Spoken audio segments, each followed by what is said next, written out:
महाराष्ट्रातील ताज्या घडामोडी पाहण्यासाठी आजच आपल्या न्यूज 15 मराठी या चॅनलला यूट्यूबवर सबस्क्राईब करा. तसेच इंस्टाग्राम आणि ट्विटरवर फॉलो करायला विसरू नका. न्यूज 15 मराठी, आवाज जनसामान्यांचा. पवनी सावकार दाम्पत्याची दादागिरी उघड. 3.5 लाखांच्या कर्जावर 13.80 लाखांची वसुली. भंडारा जिल्ह्यात बेकायदेशीर सावकारीचा आणखी एक धक्कादायक प्रकार उघडकीस आला असून कर्जाच्या नावाखाली नागरिकांची आर्थिक पिळवणूक करणाऱ्या सावकार दाम्पत्याविरुद्ध पोलिसांनी गुन्हे दाखल केलेत. धमक्या देत आणि दादागिरी करत व्याजाची वसुली केल्याचा गंभीर आरोप या दाम्पत्यावर आहे. पवनी येथील संदेश खोब्रागडे वयवर्ष 40 आणि रेखा खोब्रागडे वयवर्ष 32 अशी या अवैध सावकार दाम्पत्याची नावे असून त्यांनी 10% व्याजदरानं कर्ज देऊन कर्जदारांचं आर्थिक शोषण केल्याचा प्रकार समोर आलाय. या प्रकरणी पवनी पोलीस ठाण्यात तक्रार दाखल होताच पोलिसांनी तात्काळ कारवाई करत सावकार दाम्पत्याविरुद्ध भारतीय न्याय संहितेच्या कलम 152, 151, 2 तसेच महाराष्ट्र सावकारी नियमन कायदा 2014 अंतर्गत गुन्हा नोंदवला आहे. दरम्यान पवनी परिसरात अवैध सावकारीचा फास नागरिकांच्या गळाभोवती घट्ट होत असल्याचं चित्र समोर येत असून पोलिसांनी अशा सावकारांवर कठोर कारवाई करावी अशी मागणी नागरिकांकडून केली जाते. माझे नाव शैलेंद्र दिगंबर कुर्वे आहे. मी गणेशवाड पवनी येथे राहतो. माझा व्यवसाय आहे, दुकानदार आहो मी.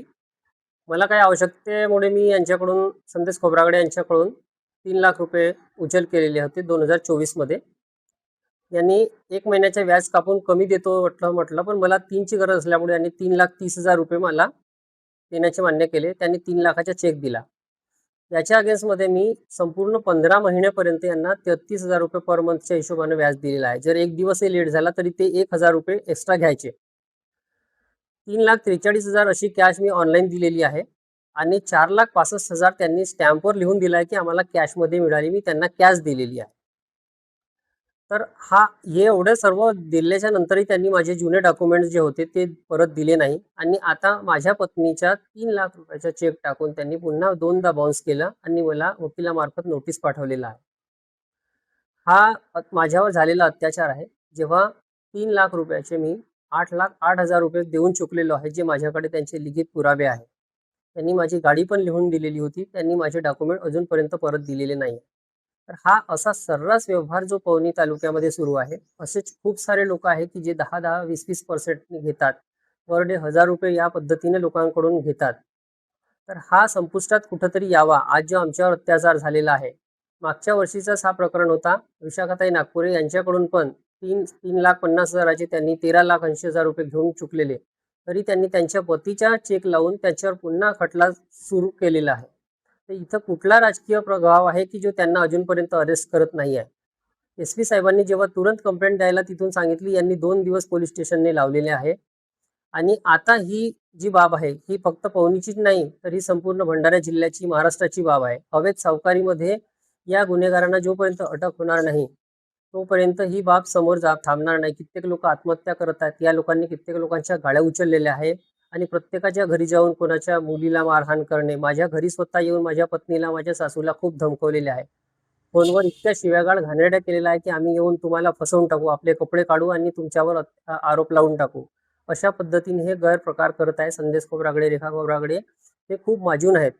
यांनी नाना पटोले आमच्या खिशात आहे, आम्ही नरूल हसन सारख्या व्यक्तीला खिशात ठेवतो, आम्ही कोणत्याही पोलीस प्रशासनाला घाबरत नाही आहे, ज्या तुम्ही आमची कंप्लेंट करा, का होते ते भाऊ, अशा पद्धतीने हे लोक खूप वाचावाची करतात. म्हणून माझी मागणी हेच आहे की ह्या अशा पद्धतीने जर हे करत आहे कार्य, याला कुठेतरी आळा बसावा, यांना अरेस्ट करण्यात यावा आणि आम्हाला न्याय मिळण्यात यावा. मी सौ विशाखा नागपुरे, राहणार पवनी. माझ्यासोबत हंसाताई खोब्रागडे, रेखा खोब्रागडे आणि संदेश खोब्रागडे यांनी ट्रॅप रचून पैसे दिले 3.5 लाख रुपये मला. आणि त्या ट्रॅप होता हा सर्वात मोठा. त्यानंतर त्यांनी 3.5 लाखाचे 8%, 10% नंतर पर डे 1,000 रुपीज असे 13,80,000 पूर्ण परतावा करून सुद्धा, वाजवीपेक्षा जास्त देऊन सुद्धा मानसिक आणि शारीरिक छळ केला. त्यानंतर माझ्या घरी त्यांनी तोडफोड केली, घराची रजिस्ट्री मागितली, गाडीच्या चाब्या मागितल्या 4 व्हीलरच्या आणि ते न दिले असल्यास घरी येऊन तोडफोड केली, मुलीलाही मारहाण केली. 112वर ज्यावेळी मी कंप्लेंट केली त्यावेळी फक्त त्यांच्यावर सावकारीचा गुन्हा नोंदवण्यात आला, पण हा जो बाकी प्रकार झाला, घरी येऊन तोडफोड करणे, मुलीला मारहाण करणे, जीवे मारण्याची धमकी देणे, माझ्यावर चाकू पण त्यांनी काढला, ह्या सर्व गोष्टीची नोंद झालेली नाही. आणि इथे जेव्हा मी पोलीस स्टेशनला गेले असता माझी कुठल्याही पद्धतीची त्यांनी FIR घेतलेली नाही. त्याच्यामुळे मग मी SP साहेबांकडे गेली. तिथे जाऊन सुद्धा मला मागच्या वर्षी न्याय मिळाला नाही आणि आत्ताही त्यांचा तो त्रास आम्हाला सुरूच आहे. त्याच्यामुळे माझी अशी मागणी आहे की इथे आता जी FIR दिलेली आहे मी त्याची खरंच जातीने चौकशी करण्यात यावी आणि कठोर ते कठोर कारवाई करण्यात यावी. आणि समजा माझ्या परिवाराला किंवा मला कुठलीही जीवितहानी किंवा काहीही झालं त्याला पोलीस प्रशासन आणि खोब्रागडे परिवार जबाबदार राहतील.